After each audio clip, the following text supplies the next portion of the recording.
dining on board must remain on board. And lastly, back on board today is 4:30.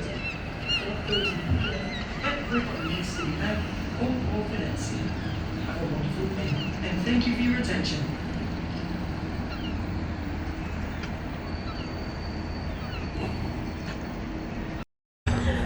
Good morning, guys. Good morning from St. John, New Brunswick. Well, we're in the atrium right now, but Yeah, well, outside of St. John. okay, she's being specific. So we're in the atrium on the Carnival Venezia, and the ship is in St. John, New Brunswick. Yeah. I didn't have my coffee yet. I'm just being smart aleck. But But anyway, good morning from St. John. We have an excursion this morning. Yep. Our first excursion of the whole trip. Yeah. Yeah, we just kind of walked around the areas before, but I digress. But it is was it Yip Cider Tour? I'm not sure the specific name on that. Yeah, Yip Cider Tour. We're going to an apple cider facility. Cidery, yeah. yes. So we're not awake, guys. We need coffee. We were kind of skipping breakfast because we're so full. Yes. Which I'm not sure is a good idea going to a cider place, but I'm sure there's snacks there. Maybe there's a lesson to be learned. We'll figure it out by the end of the day. Maybe. But yeah. So we're gonna go have some cider. Yeah. Check out the beautiful scenery, and let's get off the ship.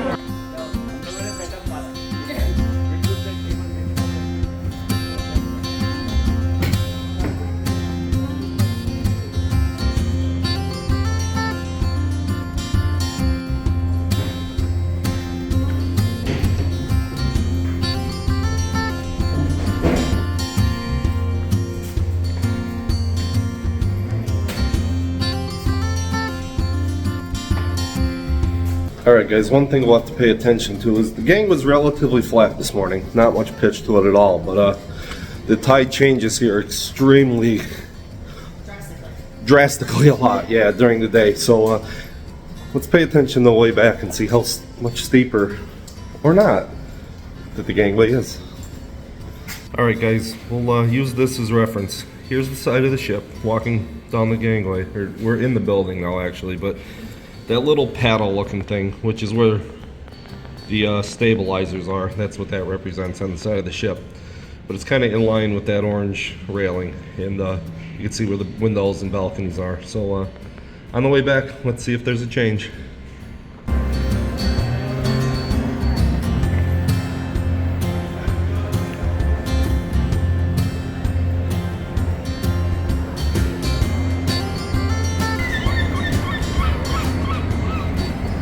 Alright guys, right as you walk out of the terminal, there's all these old shipping containers. They're not open quite yet, but actually this will be little shops and stuff when they're coming back on. So yeah, you see there's the nut and fudge place and just all kinds of little goodies and treats and local vendors.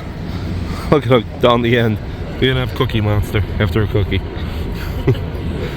And to mention, there were good maple pops the last time we were here. Yeah, we did have some maple, like maple popsicles. Like fresh maple syrup. Yeah. They froze them in snow or shaved ice and made pops. They were good. Yeah, I forget if it was dry ice or shaved it. Yeah. But yeah, so maple lollipops. Yeah.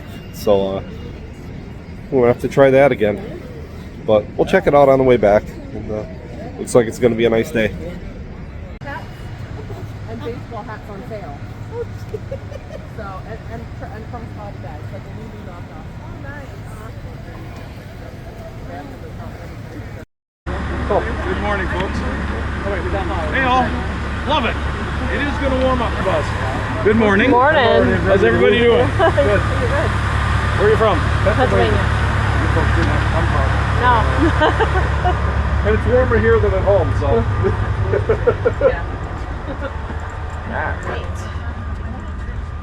Brunswick. Welcome to my hometown. Jim is out there counting tickets for me. He's our driver. Jim takes care of this baby, so he'll be the one that I'll be talking to about if we need the air conditioning turned up or down. But I want to welcome you to my hometown and tell you folks right up front, I'm a retired teacher and there might be a quiz at the end of this. For an allegedly fabulous prize, mind you. Does anyone know why I just put this hat on? Because your head's cold. Can't hear you. Your head's cold. I am so happy to hear smart Alec on this bus already. You folks do not know how much my job gets easier when you smile when I make a silly comment.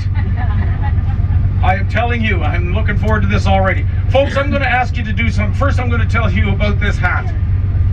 I am wearing this hat because you are sitting in Canada's first ever incorporated city. And it was founded, not the first people here, it was founded by the United Empire Loyalists. These people were all from the 13 colonies.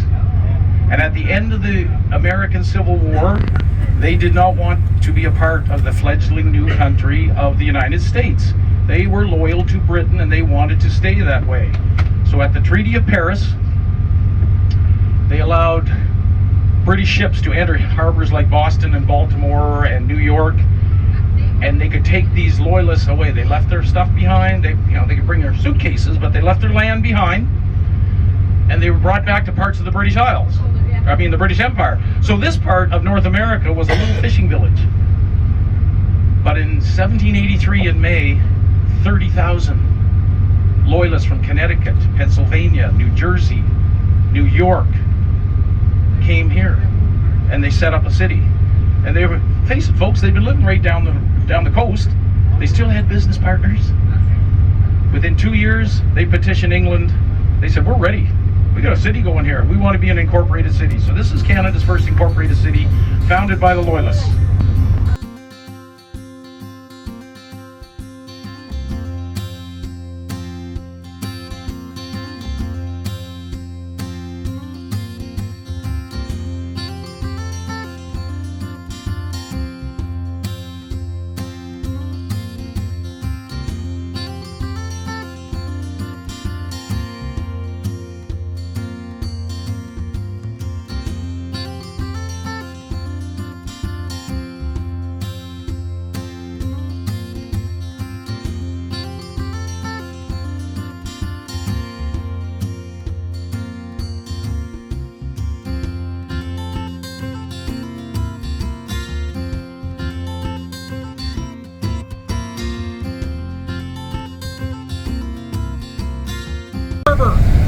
This hand is the river.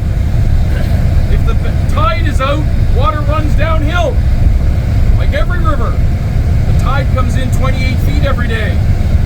Then the harbor's higher than the river, the current turns around and goes the other way. And for 6 hours it does that until the tide turns again, and it drops below the river, and then the river turns around again. Depending on when there's even a 20-minute period twice a day where it turns into a lake. The river doesn't move at all as it's going between. So, about an hour and a bit. On the door side, on the driver's side, you might see some whirlpools happening. Oh, this is better. Okay, this is great for you guys.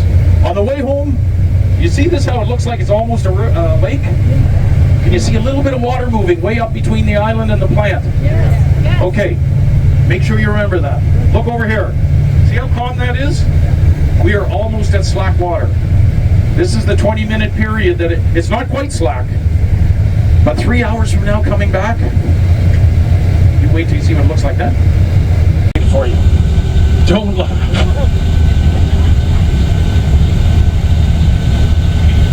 The female moose call is a big long grunt, and the male is kind of a different one, but the female is a big whining noise.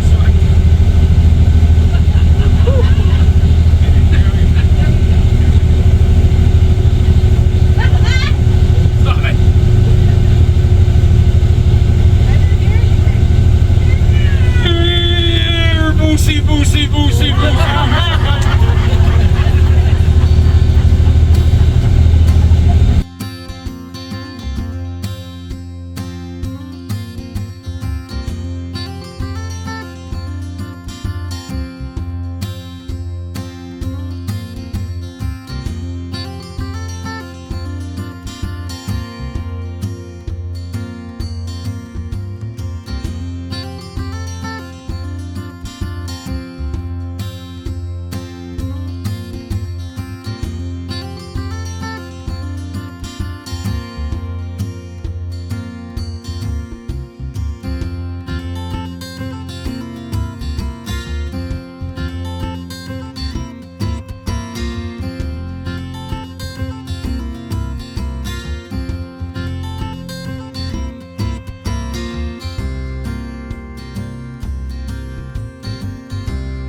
when everyone's here, but as you can see, when you look across the river there, that's the St. John River.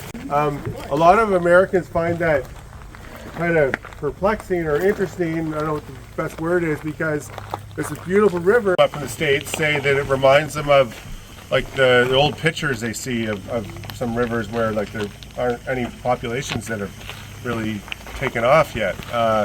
Maybe like the Hudson River before the 60s or whatever or something. This area here received, so a lot of the descendants of people who settled here were from the States, and they were like the second sons, they call them, who, you know, back in the day when if a settler had a farm and had a bunch, everyone had a lot of kids in those days generally, the first son would typically get the farm. What did the second son get? Zero. Yeah, he got a one-way ticket out of town, or go figure it out, buddy, you know? Yeah. Here for you. Does anyone want a non-alcoholic cider? You have some non-alcoholic ones? Yes, I have some. Just make sure, the girls here are going to get you all a sample. Make sure if you don't want... All right, guys. An hour and 15 minutes or so on the bus, but It was a nice ride. it was a nice ride. Gorgeous scenery. We made it the Cider. Yep. We got our first sample, so give it a shot.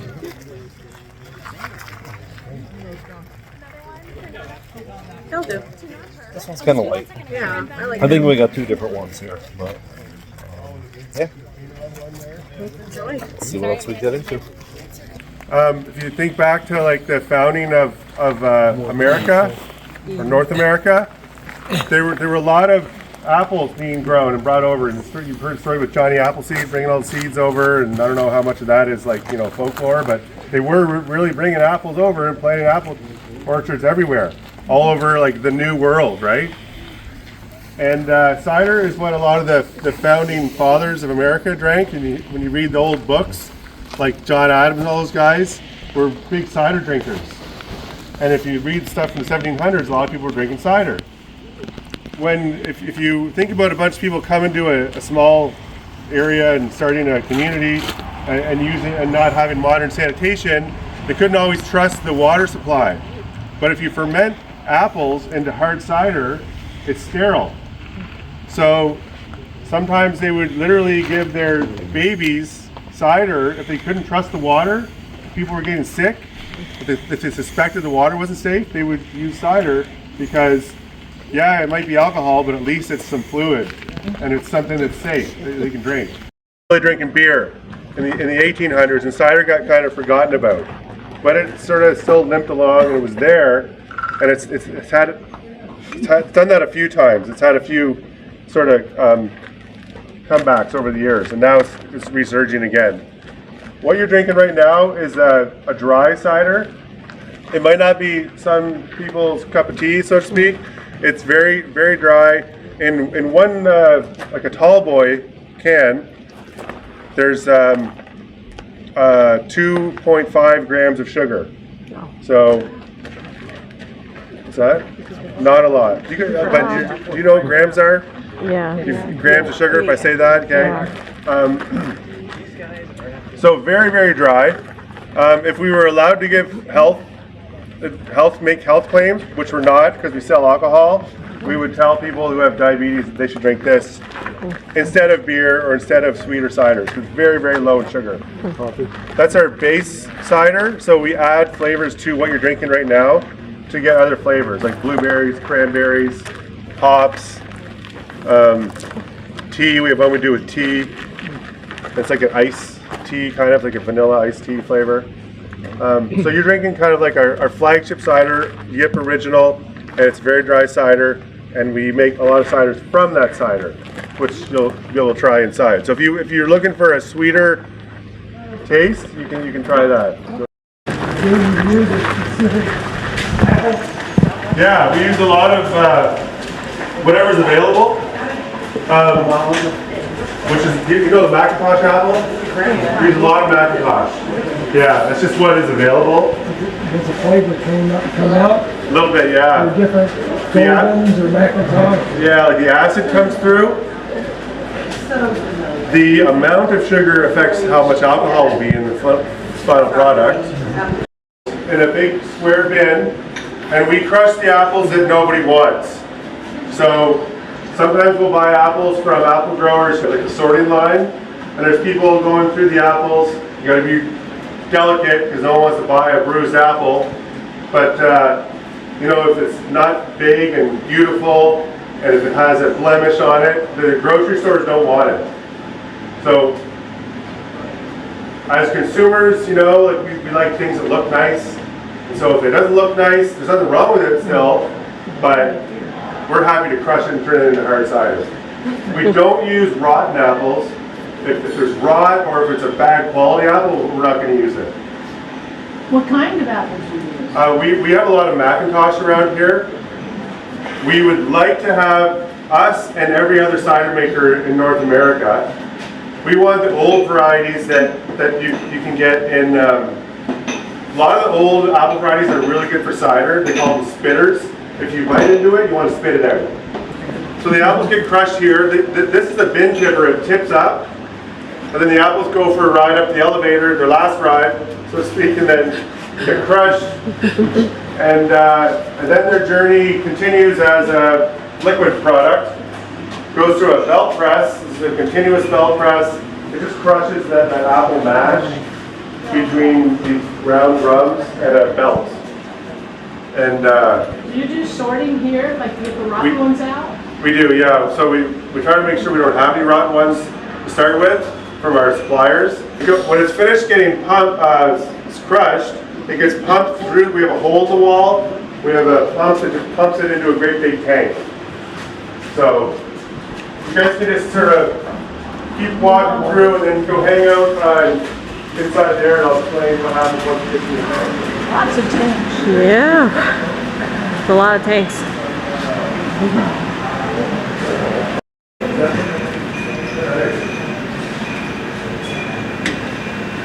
We're all going to just watch you, Letitia. This is Letitia, our cider maker. We have 2 cider makers, and she's working on the canner, it looks like. Yeah, I'm doing some seam tests right now. Yeah. So we usually do some beforehand before we start canning. So we're gonna do blueberry later today. So each seam check, I have to do 4 different kinds, and they each check a different side of the can for what it's seamed up. So one way it's flat, and then at the end it's tucked in.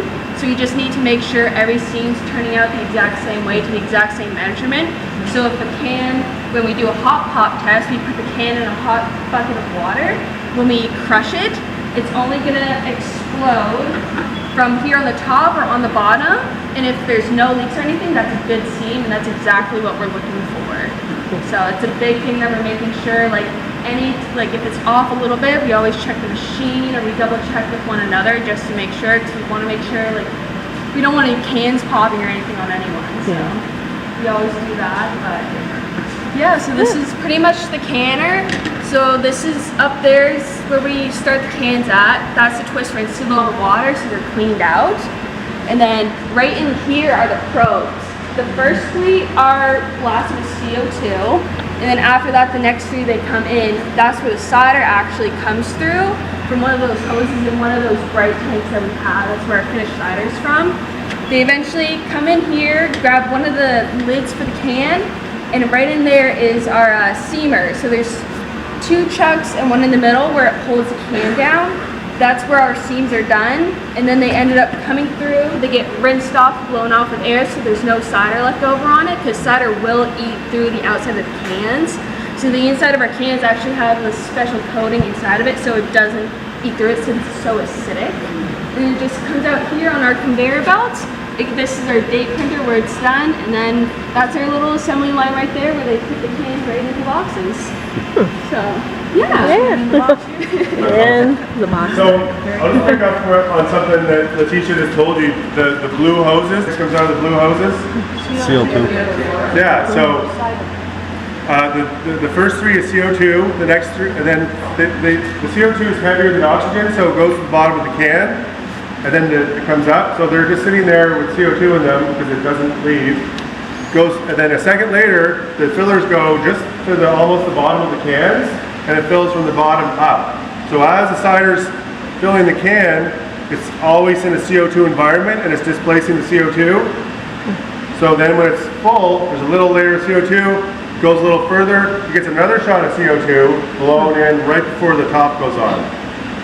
So oxygen is the enemy of finished cider.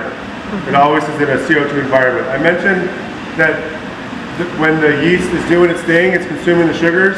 The byproduct is heat, alcohol or ethanol, and CO2. So it's creating CO2 in there, and it's creating that heat. And you can see on these tanks that there's dimples everywhere. Those are glycol jackets. So as the yeast is consuming all the sugars and multiplying and budding off and creating more and more and more yeast, they get all out of control because there's so much food, there's so much reproduction going on. It's becomes it's like too much opportunity for them, so they don't know what to do. It's like giving kids a big huge bag of candy and saying, go ahead, eat as much as you want. So you got to kind of control it, throttle it back a little bit by controlling the temperature. When the cider goes into the tank, we run it through a heat exchanger, bring it up to 15 degrees. It takes about 2 hours, Letitia, to heat up to 15 degrees. Yeah, 2 to 3 hours depending on the size of the batch. Yeah. Yeah, because those might sometimes, depending if it's really full, will take like a full 4 hours. Right. And then one of the smaller tanks, it might take you 2 to 3 hours, just depending. Okay, so we have to get it up to temperature because that's the temperature the yeast likes. But then, like I said, the yeast starts creating heat, and then we got to cool it down, and that's like, keep rationing them a little bit, just keeping them at the optimal level. Because if they're eating too much too quickly, then it'll start affecting the taste. So that's 30,000 cans. Wow. Can you grab one of those blue cans, please? So 30,000 cans. Roughly in one of those big tanks, and this is 473 milliliters, roughly half a liter, roughly half a quart. I'll just show you too. So the name Yip on the building, the name of the company is Yip Cider. So Yip, our grandfather's picture, is on every can. All right, guys. This is actually a family-owned. Yip was the grandfather. Saw that a little bit in the presentation before, but it's actually his picture is on the cans. This is a blueberry cider they do. So this one's 5% alcohol. But yeah, pretty neat. So we're gonna go try some ciders, and we'll let you know how they are. All right, guys, it's a pretty cool little place here. Looks like they probably do weddings and events. There's a little gazebo or arch type thing down there with bench seating. They got cornholes, some places to sit, but right here on the river. Absolutely beautiful. The ciders are pretty good too, but we'll get some more samples here and let you know what we think. Oh my god, this place is so beautiful here. View of the river. And even a cornhole. But we're out here getting our fun. Goodness. We do. Yep. Perfect. So our order is blueberry, cranberry, dabble, which is our vanilla iced tea, and golden dry by the handle here. Nice. Awesome. Cheers, Thank enjoy. you. I'll be back. Thank you. All right, there. All right. Let's try the blueberry.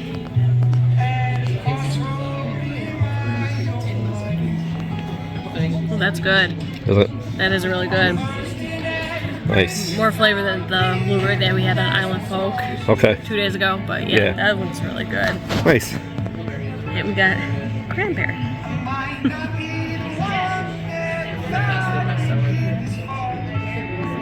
Well, that's good. It does taste like the Ocean Mist cranberry. So that could be dangerous. Yep. And That was the vanilla. iced tea. Yeah. Which is different. Yeah. That's why you said the original was 6. Oh wow. That's good. Yeah. That's different. And then that's the one we had a sample of on the way in. Which is good. Kind of their staple cider, kind of their base cider for everything they make everything else off of. Yep. Cool. And they have a cute little merch shop. And if you really wanted to take some home, you got your cider, alcoholic and non-alcoholic, looks like, for purchase. So That's pretty neat.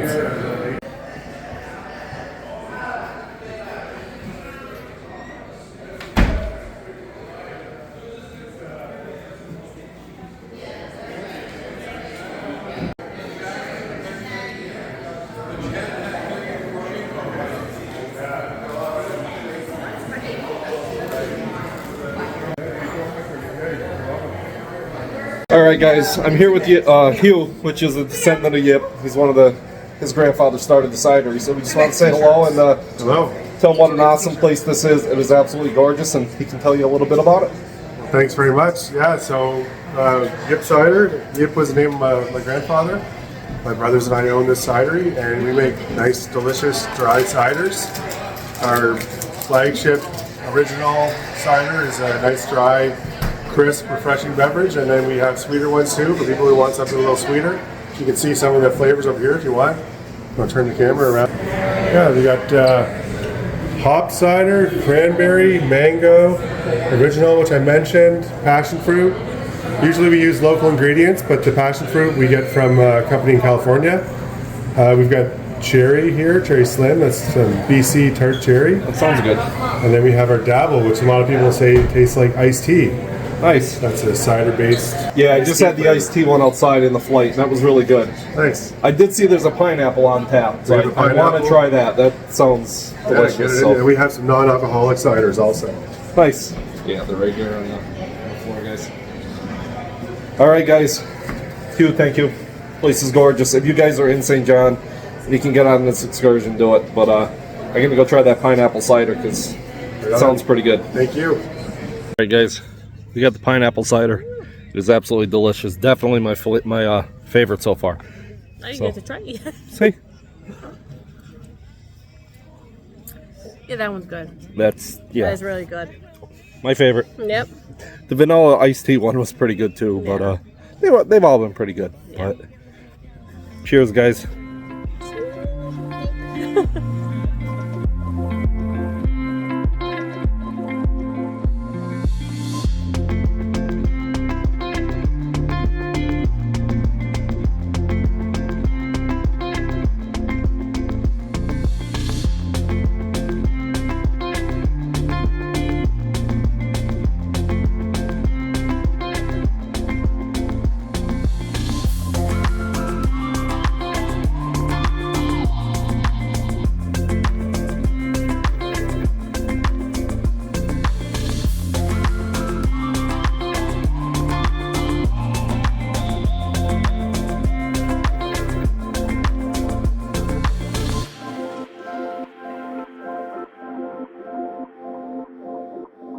Alright guys, our time's up, back on the bus, boo, because we could spend the day here, but Hugh, thank you, it was a lot of fun.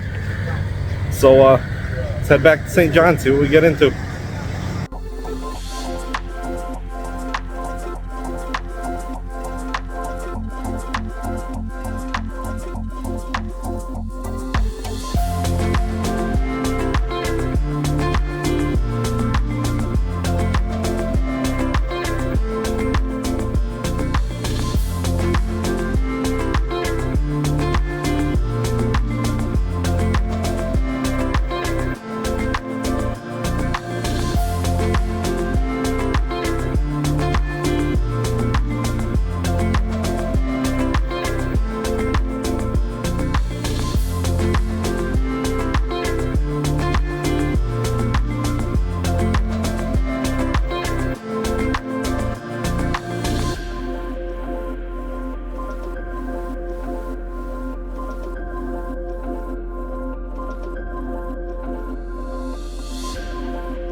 That's 270 miles of water crashing into 100 billion tons of water from the Bay of Fundy.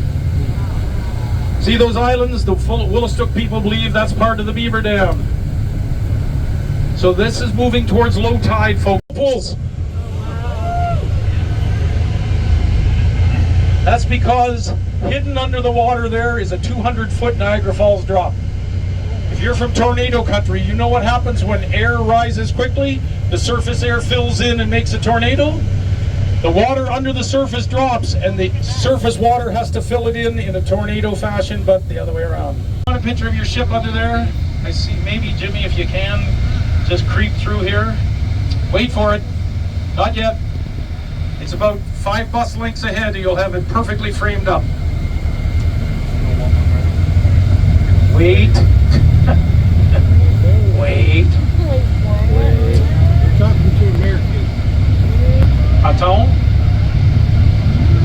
1, 2, 3.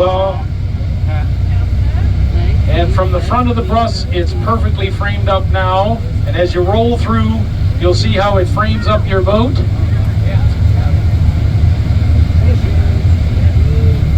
All right, guys, we just got back off the tour bus, and just a little example here, like we talked before.